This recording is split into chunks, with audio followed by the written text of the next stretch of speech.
Woodstock was 1969, the following year, and here we are 40 years later. I can't believe it. Wow. Because of the fact I'd done a lot of live recording at the Fillmore East, there was this little, we wouldn't even call it a studio. No, you couldn't even call it a studio. It was this funky little room underneath the stage at the Fillmore East with these sewer pipes running across and rats running up and down and an 8-track machine and a 12-channel console. And that's where I used to record a lot of bands. So I guess the guys who were making the film, Michael Wadley, said, oh, well, Jimi Hendrix is going to be the big star closing the show. Eddie Kramer's done a lot of live recording. Let's just get Kramer to do the whole thing. And then all of the gear from the Fillmore East got shipped up to Woodstock. Very fortunately, because I knew that gear pretty well. And also the crew from the Fillmore East became the major portion of the crew for the Woodstock show.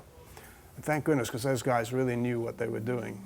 It was very tough. It was like a battlefield up there. It was unbelievably primitive. And I was in the back of a tractor trailer, one little corner of the tractor trailer, a room about 8 foot by 8 foot, with 2 8-track machines, a 12-channel console, 2 Shure mixers, no communication with the stage.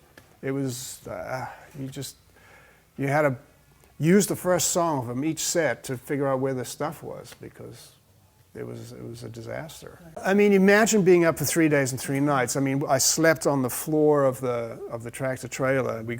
We did it in shifts. You know, I would work for however many hours, and then I'd grab a couple of hours sleep, and then the other guy would work a bit, and then he would get some, you know, because the acts were going right through the night pretty much, like 2 or 3 in the morning, and then we'd start again at 10 or earlier.